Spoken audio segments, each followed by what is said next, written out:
Thank you. I'm very excited to be here. I am Tami Forman. I'm the executive director of Path Forward. We are a nonprofit organization that helps companies to implement returnship programs.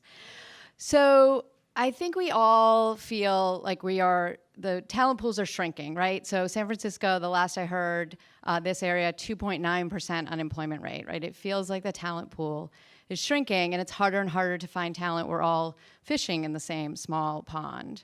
But there is a very large pool of people who are not being considered for jobs today, who are not joining our companies, who would very much like to join our companies, who are educated, who are skilled, who are experienced, who are being passed over. These are stay-at-home moms, some cases stay-at-home dads, people taking care of elderly parents. This is the single biggest reason why people of prime working age, which the Bureau of Labor Statistics defines as 25 to 54, this is the single biggest reason why people in that age group are out of the workforce for caregiving. 39% of non-participants in the workforce are out of the workforce for caregiving. It is also the single biggest reason why women participate at lower rates in the workforce than men. So of that 39%, 36% are women out of the workforce for caregiving, 3% are men. Just to give a sense, obviously that's, the workforce, the labor force in the United States is very big and has a lot of components to it, but the Society for Women Engineers estimates that there are 54,000 women with computer science and engineering degrees who are out of the workforce for caregiving. I was just in the other panel. That's the same number of new grads every year, right? There are as many women out of the workforce for caregiving and engineering and computer science as there are new computer science and engineering grads. Just taking a look at our email database, which is a little bit of a proxy we like to use for the audience that we promote opportunities to. On average, they have 10 years of prior professional experience. They have been out of the workforce for about 5.5 years for caregiving. Almost all of them have a bachelor's degree. In the Silicon Valley area, more than half of them have a master's degree or higher. And again, in the Silicon Valley area, 37% of them have an expertise in engineering. I know, you're sitting there thinking, what? How is this possible? But the fact of the matter is, they are discriminated against. People who have a gap in their resume for any reason are passed over by recruiters and employers. This is from a study that was done earlier this year. Researchers sent out a bunch of resumes. Some are people who are continuously employed. Some are people who've been out of the workforce for 18 months for no stated reason. And some have been out of the workforce for 18 months for caregiving. Those who were continuously employed got a fairly high, I'm going to put that in air quotes because we don't call back very many people anyway. 15% of them got callbacks compared to 10% for those who were unemployed, and only 5% for those who were stated out of the workforce for caregiving. Interesting news about this study was that there was no difference between mothers and fathers, so there wasn't a gender breakdown, but clearly this affects women far more than it does men because of the previous slide I showed you, how many of them are out of the workforce.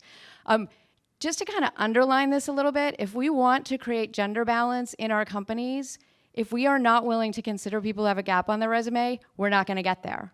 The math doesn't work. We won't get there.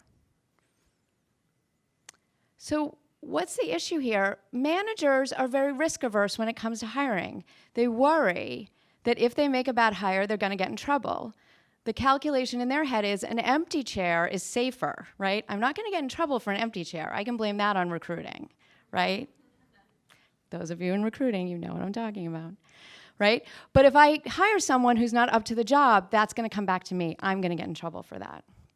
Right? So returnships help to bridge the gap between that manager risk aversion and a truly talented person who could perform well in our company.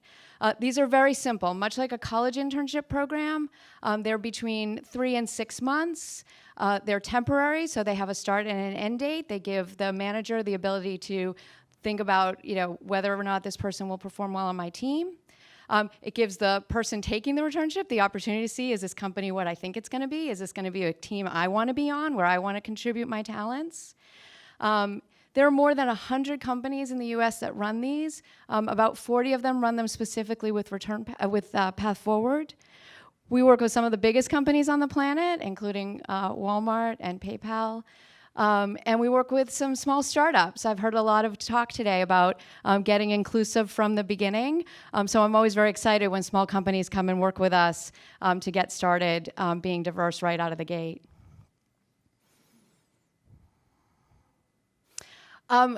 This is a program that works. 82% of our graduates get offered ongoing employment at the company where they do their returnship. Anybody who knows anything about workforce development, that is an incredible statistic in terms of conversion rate. While I love to take credit for it, it's actually just because these are amazing people. These are people we should be hiring. They're absolutely incredible.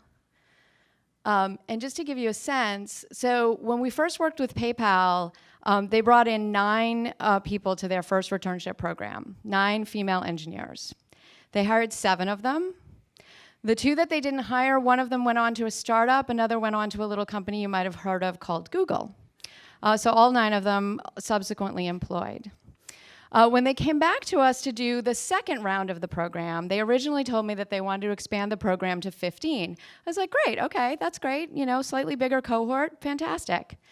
About a week later, the program manager called me back because when they had announced internally that they were doing the program again, they had so much interest from the managers, from managers raising their hand, that they had to open up 32 spots.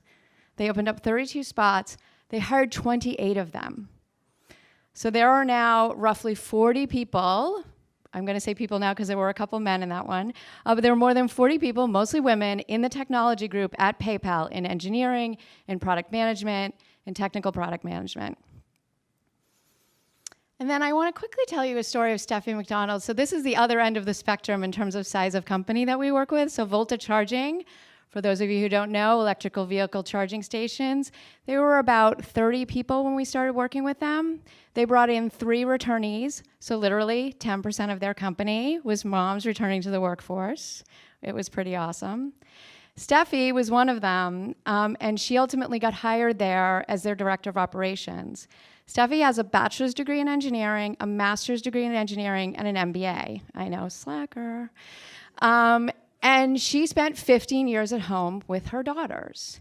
And she was on stage at a event fairly recently, and what she said was, for her, the experience of going to a startup was not that different from raising 3 teenage daughters.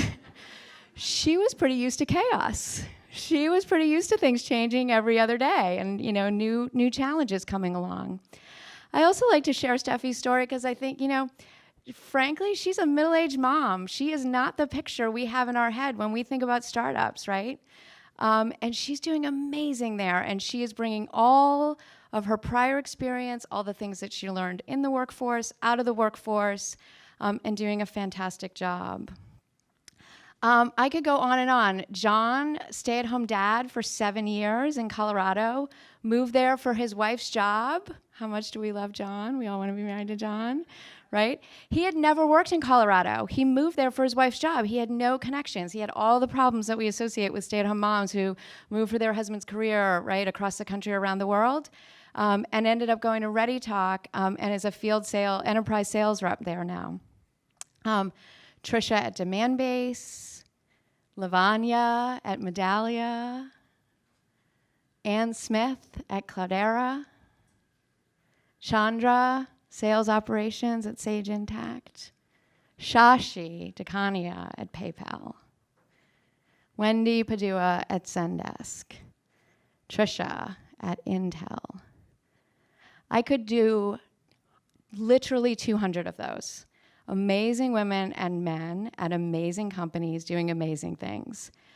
The pool is bigger than we think it is in so many ways, right? I think the one thing that those of us who've spent today here know, the workforce is so much. There are so many potential pockets of talent, and this is one of them. And as a society, we cannot afford to let this level of talent and skill and experience sit unused. I'm going to underscore again, right? 2.9% unemployment rate here. When we do a career restart seminar, we fill the room. We get 500 people signed up. They do not feel jobs are plentiful right now.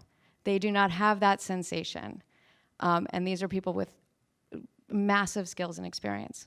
So I invite you to open up your mind, to think different, to engage your managers in a conversation about how they can think different, and open up a very, very much larger pool of talent. Thank you.